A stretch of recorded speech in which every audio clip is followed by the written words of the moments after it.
আলহামদুলিল্লাহ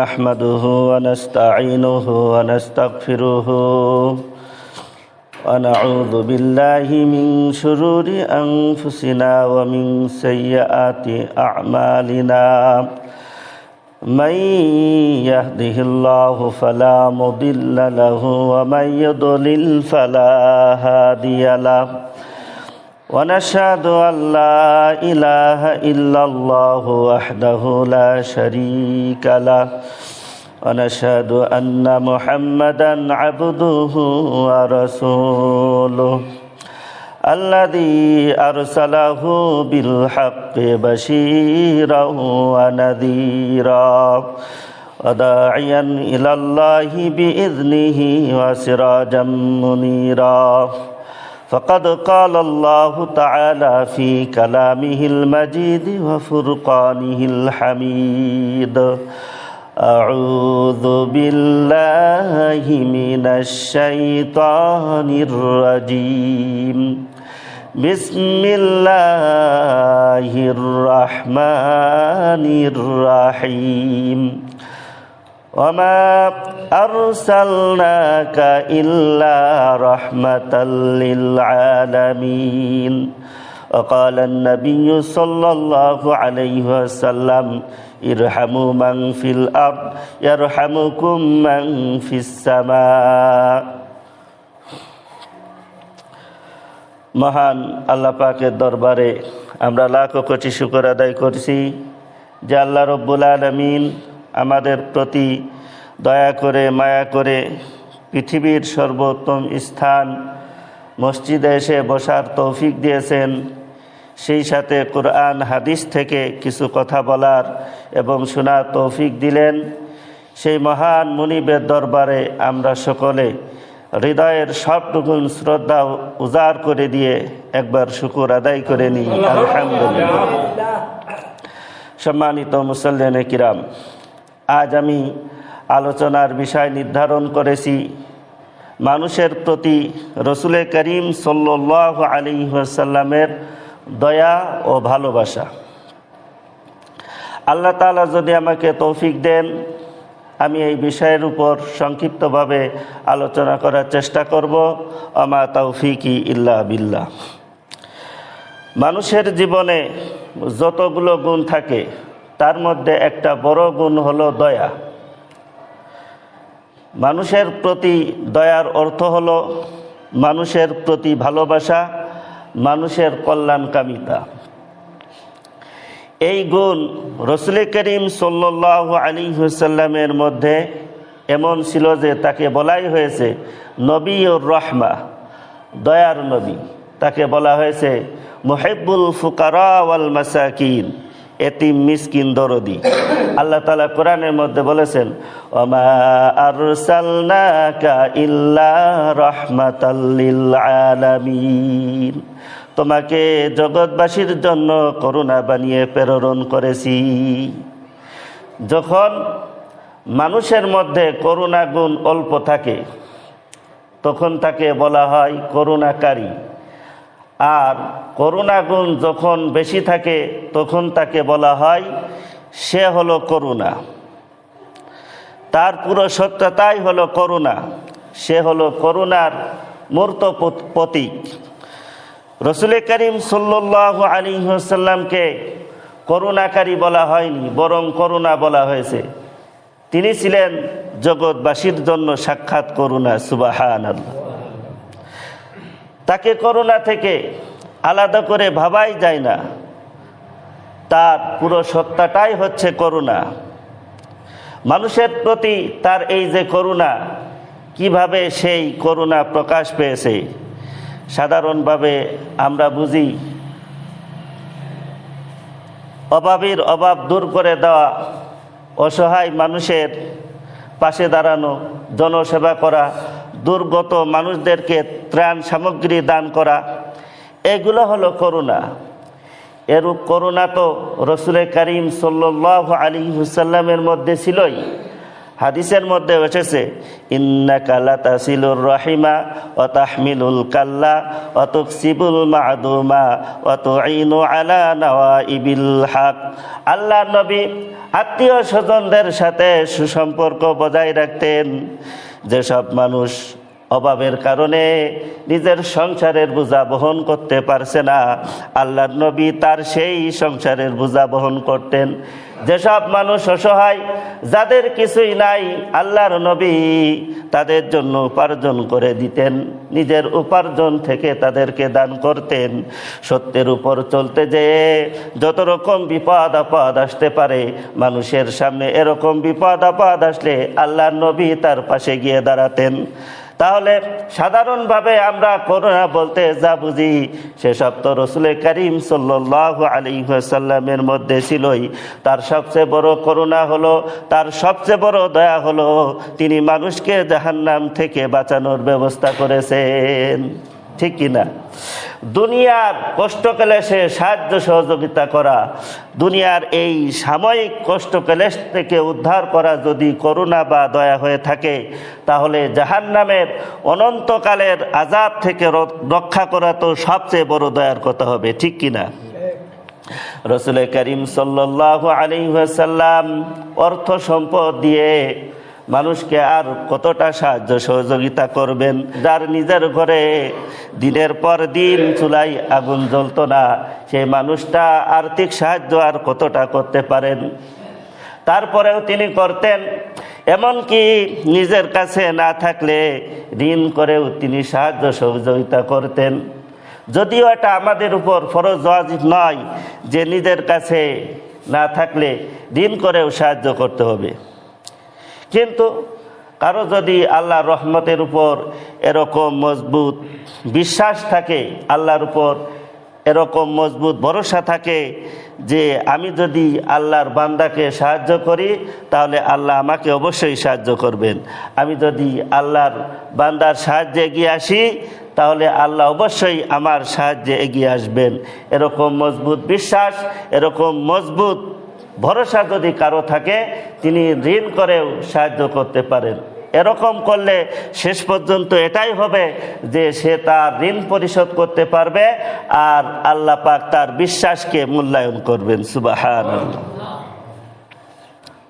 আল্লাহ পাক হাদিসে কুদসির মধ্যে বলেছেন, আনা ইনদি জন্নি আবদি বি, বান্দা আমার সম্পর্কে যেমন ধারণা পোষণ করে থাকে আমি তার ক্ষেত্রে তেমনই করে থাকি।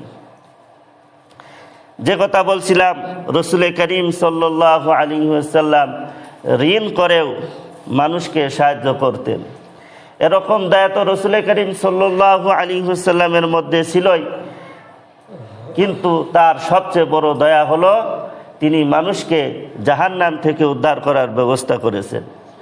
হাদিসের মধ্যে এসেছে, আল্লাহর নবী বলেছেন, আনা আখিজুম বিহুজাজিকুম আনিন নার, আমি তোমাদের কোমর ধরে ধরে তোমাদেরকে জাহান্নাম থেকে উদ্ধার করি। কুনতুম আলা শাফা হুফরাতিম মিনান নারি ফাআনকাযাকুম মিনহা। আল্লাহ পাক বলছেন, তোমরা তো জাহান্নামের গর্তের কিনারে গিয়ে উপনীত হয়েছিলে, তোমরা জাহান্নামের গর্তে পড়ার উপক্রম হয়েছিলে, এই অবস্থা থেকে তিনি তোমাদেরকে উদ্ধার করেছেন। আল্লাহ তাআলা এই উদ্ধার করেছেন রাসূল করিম সাল্লাল্লাহু আলাইহি ওয়াসাল্লামের মাধ্যমে। উম্মতের জন্য এটাই হচ্ছে রাসূল করিম সাল্লাল্লাহু আলাইহি ওয়াসাল্লামের সবচেয়ে বড় কল্যাণকামিতা। দুনিয়ার কষ্ট ক্লেশে সাহায্য সহযোগিতা করা অবশ্যই সেবা, দুনিয়ার কষ্ট ক্লেশ থেকে উদ্ধার করা অবশ্যই বড় সেবা, কিন্তু সবচেয়ে বড় সেবা হলো জাহান্নাম থেকে উদ্ধার করা। ঠিক কিনা? জাহান্নাম থেকে মানুষকে বাঁচানো, এটাই হলো সবচেয়ে বড় সেবা, এটাই হলো সবচেয়ে বড় দরদ। অনেকে উলামায়ে কেরামের সমালোচনা করে বলে যে আলেম সমাজকে দান খয়রাতের কাজে দেখা যায় না, তারা মানুষকে দান খয়রাতের জন্য উদ্বুদ্ধ করে কিন্তু নিজেরা দান খয়রাত করে না। অনেকে সমালোচনা করে কিনা? করে। কিন্তু আপনারা চিন্তা করে দেখুন, উলামায়ে কেরামের সম্পদ আছে কতটুকু যে তারা এটা করবে? তারপরেও তারা যেটা করছে সেটা জনগণের প্রতি কম দয়া নয়। তারা মানুষকে জাহান্নাম থেকে বাঁচানোর জন্য শ্রম দিয়ে যাচ্ছেন, ঠিক কিনা? এটাই হলো বড় সেবা, এটাই হলো বড় দরদ।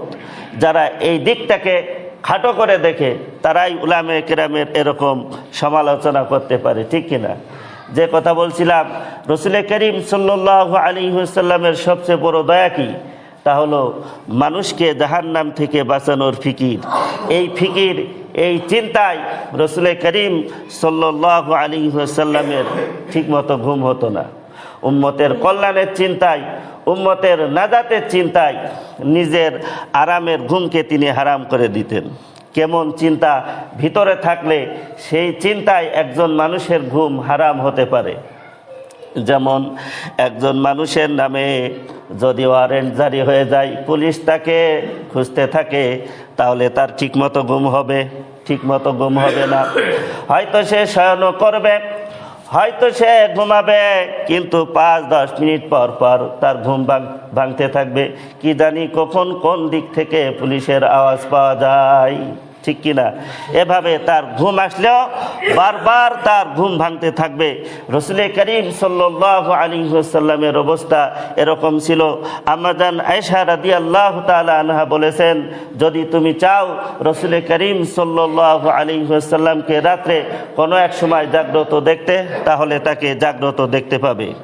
আবার যদি চাও রাত্রে যে কোনো অংশে ঘুমে দেখতে, তাহলে তাকে ঘুমন্ত দেখতে পাবে। তার অবস্থা ছিল এই ঘুম, এই সজাগ।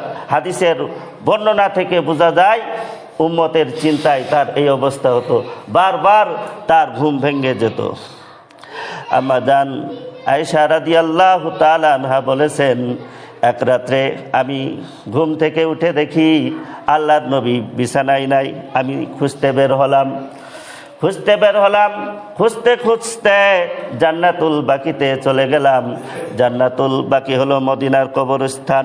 ওখানে গিয়ে দেখি আল্লাহর নবী উম্মতের জন্য কাঁদছেন। সুবহানাল্লাহ।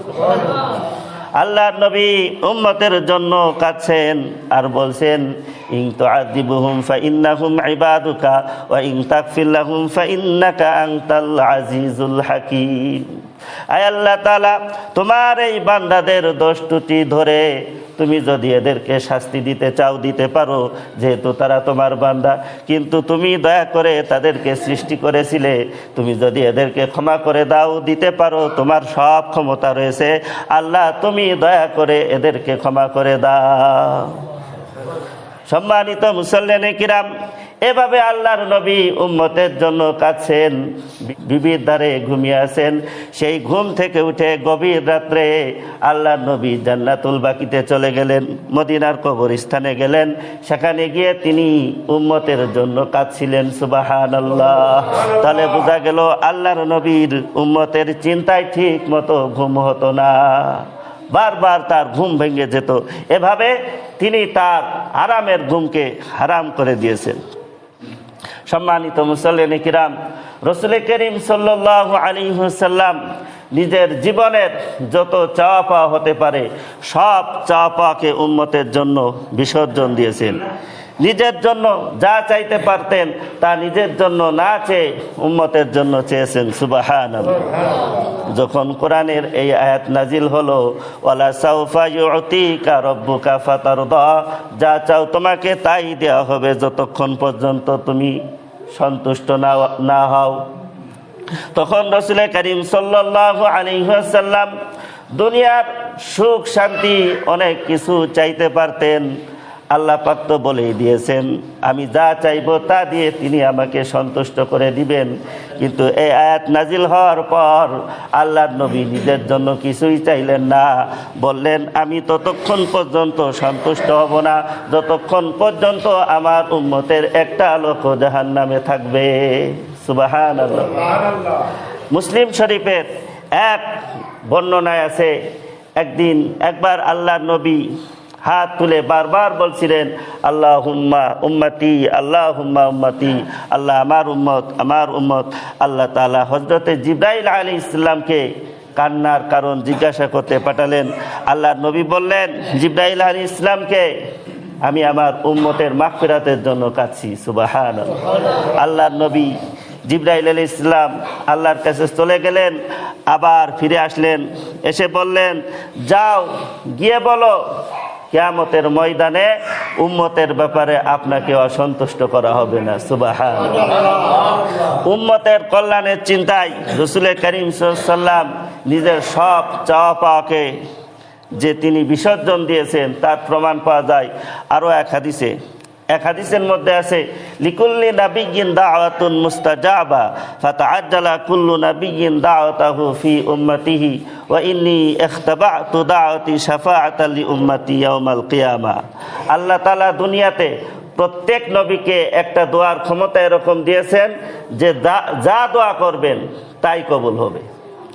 এমনিতে নবীদের সব দোয়াই কবুল হতো, কিন্তু তার মধ্যে একটা দোয়ার ক্ষমতা এমন দেওয়া হয়েছে যে যখন যেভাবে দোয়াটা করবেন ঠিক তখন সেইভাবে দোয়াটা কবুল হবে। নবীদের সব দোয়াই কবুল হতো, কিন্তু আল্লাহ তাআলা যেভাবে চাইতেন সেইভাবে হয়তো দিতেন, অথবা ওইভাবে না দিয়ে অন্যভাবে দিতেন। কিন্তু একটা দোয়ার ক্ষমতা এমন রয়েছে, যেইভাবে দোয়া করা হবে ঠিক সেইভাবেই কবুল করা হবে। যখন যেভাবে দোয়া করবেন সেইভাবেই কবুল হবে। সব নবী তাদের এই দোয়ার বিশেষ ক্ষমতাটা দুনিয়াতে প্রয়োগ করেছেন এই বলে, হে আল্লাহ, আমার এই কাফের উম্মত তাদেরকে মানাতে পারলাম না, তুমি তাদেরকে ধ্বংস করে দাও। দোয়া কবুল হয়ে গেছে, আল্লাহ তাআলা তাদেরকে সমূলে ধ্বংস করে দিয়েছেন। আল্লাহর নবী বলেছেন, আমি আমার এই দোয়াটা রিজার্ভ করে রেখেছি, দুনিয়াতে প্রয়োগ করি নাই। কিয়ামতের ময়দানে আমার উম্মতের সুপারিশ করার জন্য আমি আল্লাহর নবী এই দোয়াটা প্রয়োগ করব। এই দোয়াটা প্রয়োগ করে অনেক জাহান্নামী উম্মতকে আল্লাহর নবী জান্নাতি করে নেবেন, জান্নাতে নিয়ে যান। আল্লাহর নবী ইচ্ছে করলে এই দোয়াটা প্রয়োগ করে দুনিয়াতে নিজের সুখ শান্তি চাইতে পারতেন কিনা, আরাম আয়েশের জন্য আল্লাহর নবী এই দোয়াটা প্রয়োগ করতে পারতেন, গাড়ি বাড়ির জন্য প্রয়োগ করতে পারতেন, কিন্তু তিনি নিজের আরাম আয়েশের কথা চিন্তা করেন নাই, সুখ শান্তির কথা চিন্তা করেন নাই। আল্লাহর নবী চিন্তা করেছেন উম্মতের কথা।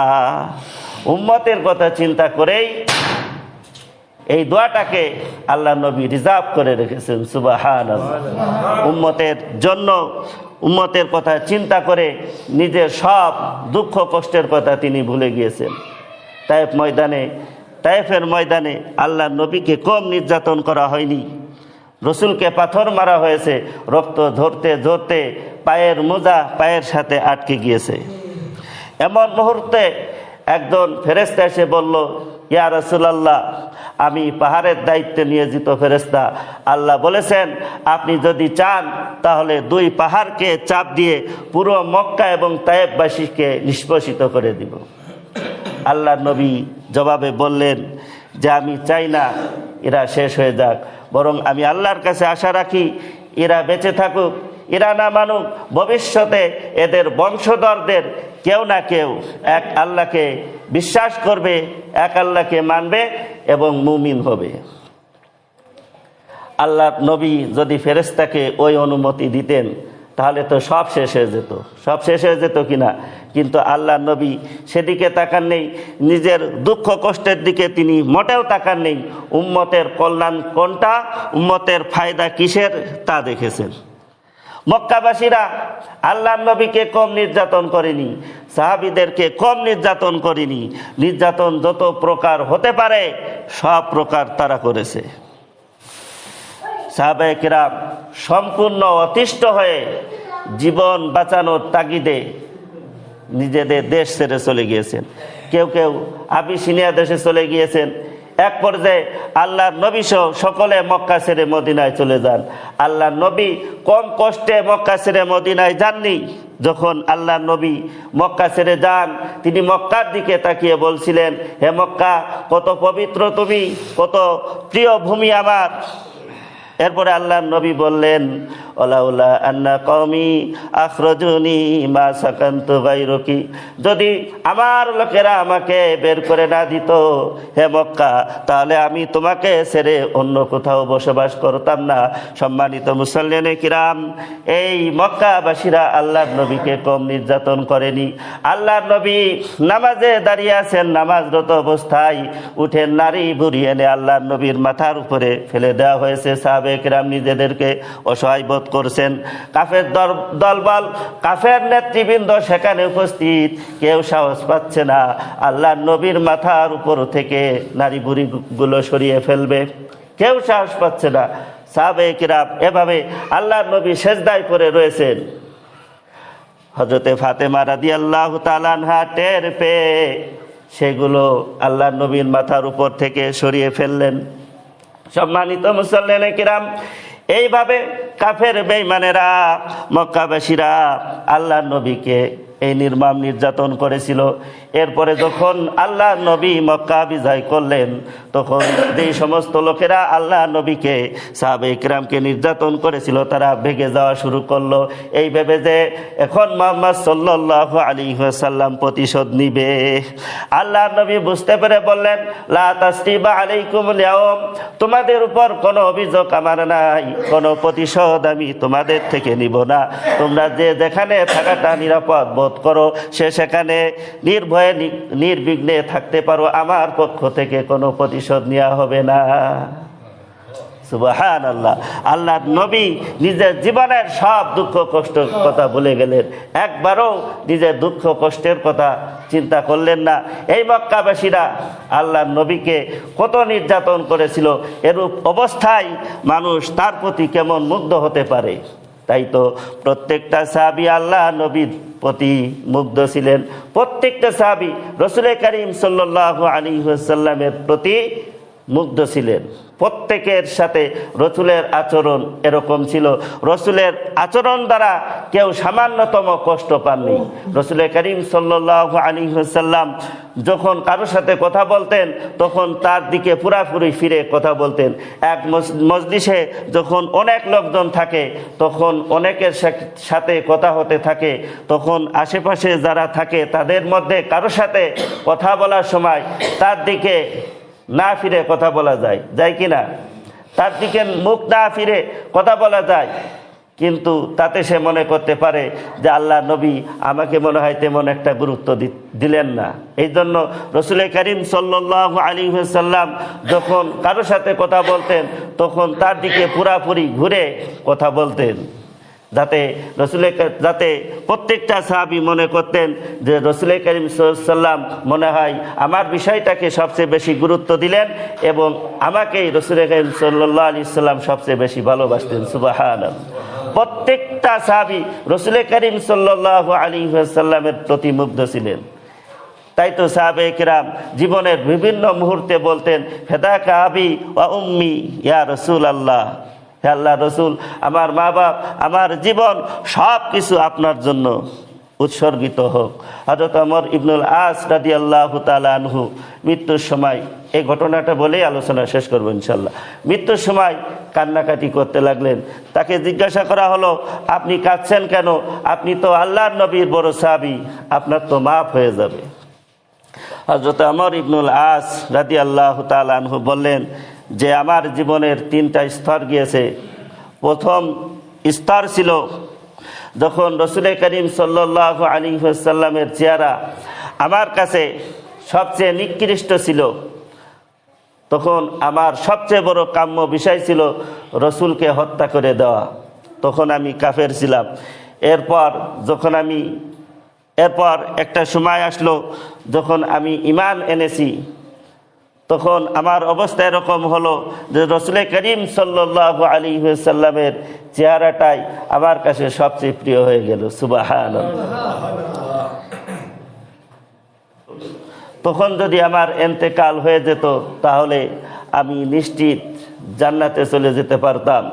আর প্রথম স্তরে যখন আমি কাফের অবস্থায় ছিলাম, ওই অবস্থায় যদি আমার মৃত্যু হয়ে যেত, তাহলে আমি নিশ্চিত জাহান্নামী হয়ে যেতাম। তৃতীয় স্তর হলো আল্লাহর নবী বিদায় হয়ে গিয়েছেন অনেক আগেই। আমরা দুনিয়ার বিভিন্ন রকম ফিতনা ফাসাদের সাথে জড়িয়ে পড়েছি, বিভিন্ন রকম রাজনীতির সাথে জড়িয়ে পড়েছি, তাই বলা যায় না আমার পরিণতি কি হয়। এই জন্য আমি খুব কান্নাকাটি করতেছি। সম্মানিত মুসল্লিন কিরাম, যে কথা বলছিলাম যে উম্মতের কথা চিন্তা করে রাসূল করিম সাল্লাল্লাহু আলাইহি ওয়াসাল্লাম নিজের আরাম আয়েশ সুখ শান্তি সব কিছুকে তিনি বিসর্জন দিয়েছেন। আল্লাহর নবী উম্মতকে ভালোবেসেছেন, মানুষকে ভালোবেসেছেন, মানুষও রাসূল করিম সাল্লাল্লাহু আলাইহি ওয়াসাল্লামকে ভালোবেসেছে। আল্লাহর নবী মানুষের প্রতি দয়া করেছেন, মানুষও রাসূল করিম সাল্লাল্লাহু আলাইহি ওয়াসাল্লামের প্রতি দয়া করেছে। এই দয়া গুণ এত বড় যে আল্লাহর নবী বলেছেন লা ইয়ারহামুল্লাহু মান লা ইয়ারহামুন নাস, যে মানুষের প্রতি দয়া করবে না আল্লাহ তাআলা তার প্রতি দয়া করবে না। আল্লাহ পাক মানুষকে দয়া করে মহাব্বত করে সৃষ্টি করেছেন। এই মানুষ কেন আল্লাহর দয়া পাবে না, সে কেন আল্লাহর দয়া থেকে বঞ্চিত হবে? তার কারণ হলো যে মানুষের প্রতি দয়া করে না, যার মধ্যে এই গুণটা নেই সে যেন মানুষই না। যার মধ্যে দয়ার গুণ নেই সে যেন মানুষই না, সে মানুষের কাতার থেকে বের হয়ে গিয়েছে, তাই সে আল্লাহর রহমত থেকে বঞ্চিত হবে। এই দয়ার গুণ এত বড় যে এক হাদিসে আল্লাহর নবী বলেছেন ইরহামু মান ফিল আরদ ইয়ারহামুকুম মান ফিস সামা, তোমরা দুনিয়াবাসীর প্রতি দয়া করো তাহলে আসমানবাসী আল্লাহ তাআলা তোমাদের প্রতি দয়া করবেন। তোমরা মানুষের কল্যাণ কামনা করো তাহলে আসমানে যিনি আছেন সে আল্লাহ তাআলা তোমাদের কল্যাণের ব্যবস্থা করবেন, তোমাদের জন্য কল্যাণের ব্যবস্থা করে দিবেন। আল্লাহ তাআলা আমাদের সকলকে রাসূল করিম সাল্লাল্লাহু আলাইহি ওয়াসাল্লামের আদর্শ অনুসরণ করে চলার তৌফিক দান করুন।